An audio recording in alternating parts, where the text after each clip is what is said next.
Hey guys, hope you're having an amazing day. In this analysis, we're going to be taking a look at gold, US oil, and Bitcoin, and also Ethereum. And if the first time you're joining us, find it very helpful, please like, share, and subscribe.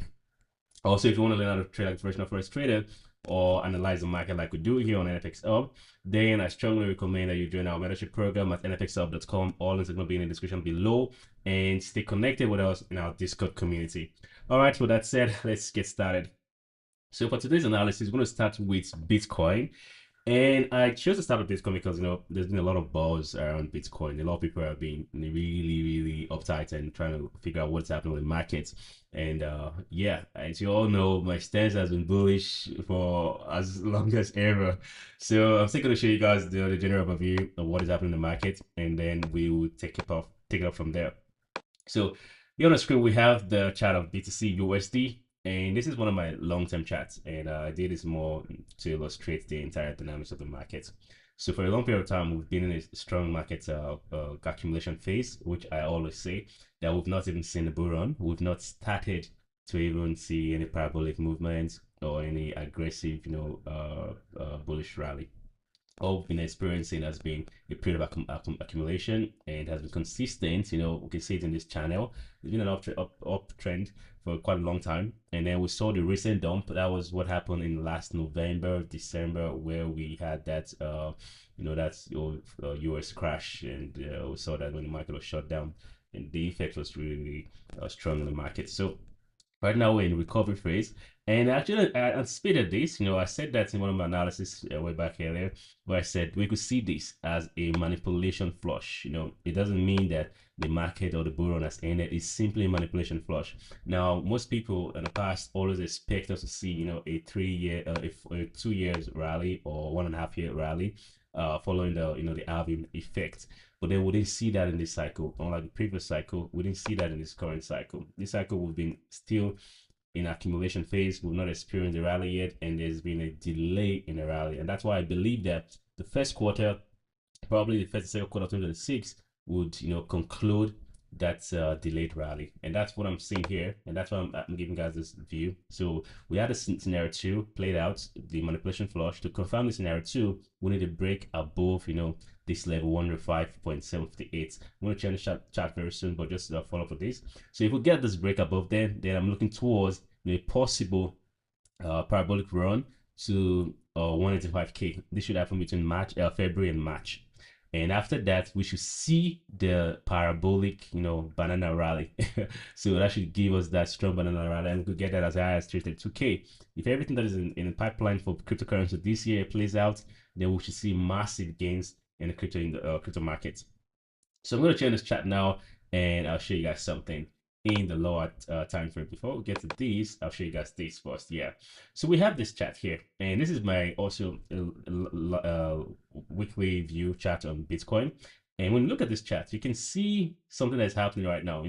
We often have this period of like about 126 days or 112 days rally or consolidation, and then we'll have the similar days for the rally of 105 days, and we see another about 1 to 10 days of consolidation, and we get a rally. And we saw the last one ended by November. That's supposed to be the end of that rally, but it extended towards December. So we had about 119 days of dumps. So I'm going to adjust that on our charts. So we have this, and I'm going to adjust this one too because there was a shift. So but it's still within the time frame, between 126 and 112 days. So last time we had 119 days, starting from this dump up to this point that we have right now. So what I'm expecting is a complete reversal. I'm expecting the next couple of days should be, up to March. We should be seeing bullish reverses up to this level. For the next couple of months, we shouldn't be seeing, for that bearish dump like we've seen so far. It's been, consolidation, and now we see the first leg up. So I'm strongly believing we're going to see more bullish price movements. As soon as we break the moving average, the odd season should kick off strongly, and that also aligns with our area analysis. What did I go with our area analysis here? So that also aligns with that. So when we get that breakout above the 200-day moving average, we should see this happen, this kickoff here. I'm going to turn back the 200-day moving average. Yeah, we should see this kickoff. That should be the trigger of the odd season when we break the last all-time high. So back to this chart, and I'm expecting this to happen very soon. Like I said, it should be within February and March. So nothing less. So now I'm going to go to the lower time frame of what's happening right now in the market. Right now we can see the price has been moving. Maybe it's oscillating within the ascending channel. We just broke out from the symmetrical triangle a couple of weeks ago. That was on the 30th of January last week. We broke out of that, and now we're just seeing the effects of this first initial shock in the market, because everyone is thinking there's been a bearish market already, but now people are beginning to believe again that the market is not yet over, and we could see more bullish momentum. So this week I'm expecting more higher highs this week, and I'm gonna put this down here. Let's make it one. I'm expecting to see such kind of movement, a clear breakout above this, the current resistance that we're having, and I'm expecting price to head up to 100k this week. This week it's very possible we can do that this week.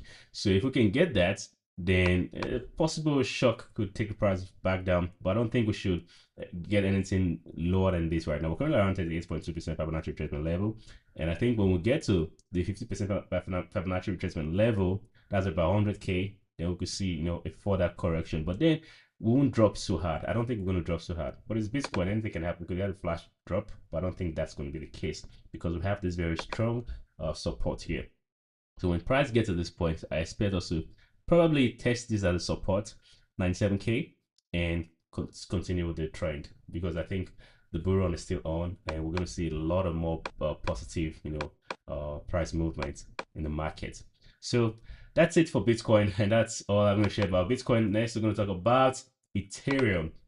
Similar to Bitcoin, Ethereum has been in a long-term ascending channel, and we've been at the middle of the channel, for a very long period of time. We've been consolidating with this, all through last 2 years, we've not seen any rally in the altcoin cycle. Especially Ethereum has not even felt the effect of the bull run, So I think this is its time. I think Ethereum is going to go as high as 15k. That's a fair value for Ethereum.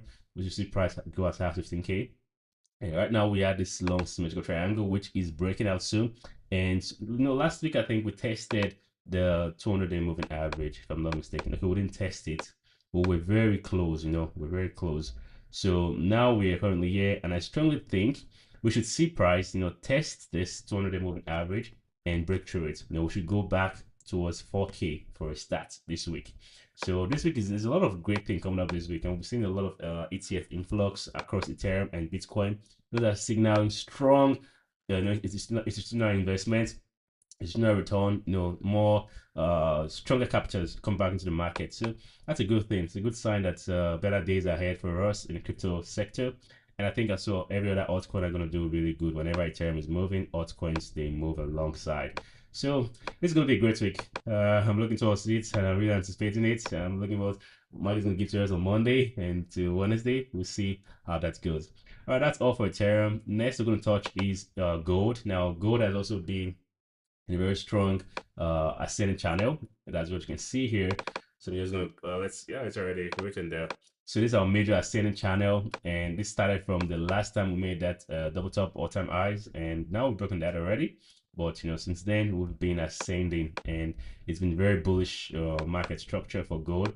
And while I think we're gonna get higher prices, I really think we're gonna see a strong pullback before we see higher prices. Now, last time price tested this retracement level of what's called of 100% retracement level. That was the last time. Of course, this is already old, so I'm gonna just put this here and take this back here. So let's say we had the test of about 23.6% retracement level following the most recent highs, and I think we could see price dump a little further because we still have this strong gap here. Price needs to kind of fill up that gap. Though it might take a while, not always compulsory must fill up the gap, but it usually fills up the gap. So I still think that market open this week, we should see a strong dump, in gold, similar to what we had here. We have a very similar market structure between this level and this level. I'm gonna just highlight that key point so you can see what is happening. So we have this here, and we're having a very similar structure here. Of course, not identical, but quite similar in terms of these are the peak level of the resistance that is of the ascending channel. And we can see, here we had this also gap here, which was the trigger of when we had the first dump to fill up the gap, and then we saw the second dump. And initially as well, we had a move like this. First, there was a shock break, and then market recovers and follows up with a continuation. That's what we saw the last time. I think we're going to see that again. It's kind of be like a routine with gold. I'm going to go to the lower time frame of 4 hours so you can see that clearly. You can see what happened here too, right? So you see here we have this movement. I'm going to switch this to the hours. So here we have this movement, and we saw the first test, like a shocker, and price retraced back up.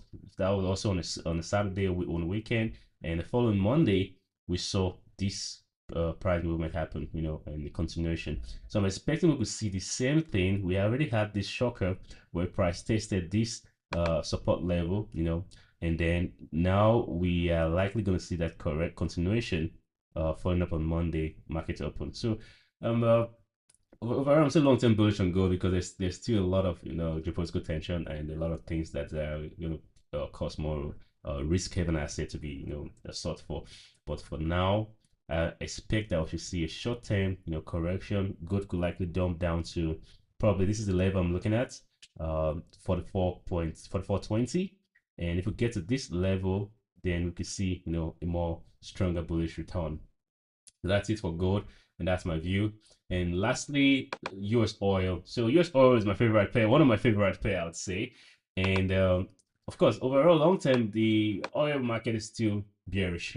It's still in the bearish channel for a very long period of time now, and I think it's still gonna be like that because you have more supply. There's a lot of supply in oil, and there is not so much incentive for higher oil prices. There's not so much incentive for higher oil prices, and even with the recent US taking over Venezuela, that's not good for oil. That's not good for that. Oh, that's good for the oil industries, like the businesses, but it's not good for the price of oil itself. So I think last week we saw oil test the 200-day moving average. That was really strong test, and it was strongly rejected. It was strongly rejected. We've been seeing some sign of bullish momentum across the oil pairs, both the Brent and US oil, but it's not strong enough to really push the price much higher. Now this is the most recent chat patterns we can see from the markets. We have this, so we can see more or less likely there is not too much. We had a breakout, of course, but there's not too much momentum to push the price of oil higher. This was the last resistance, and price failed to break above that resistance. That's the last highs. So we're still having lower highs, lower highs, lower highs, lower highs, lower highs. So it's still bearish. So I think we could still see price, descend much lower, to probably test our lows again. We've been having lower lows and lower highs, so the market structure is still bearish, and I think we see price drop back down again towards the 54 or 55 benchmark. That has been like the decade-long benchmark for oil. So I think we could see test it again one more time, and if anything, perhaps we could see these supports hold. This support currently hold. If it holds, then price may linger around this level. But I'm going to give you a quick view of what I think. We could see price go back here again, but then I think most likely we could see this happen and probably get back down again, because I don't see anything that's going to push the price of oil much higher apart from just a shock test and a retracement back down. So that's all for today's analysis, and that's all for this weekly market analysis. So see you guys next week Sunday again, where we're going to be taking another look at the market forecast. And like I said, if you're just joining us, it's very helpful. Please like, share, and subscribe, and also join our Discord community where we post daily and also stay more connected with NFX Up. Cheers, and see you guys soon.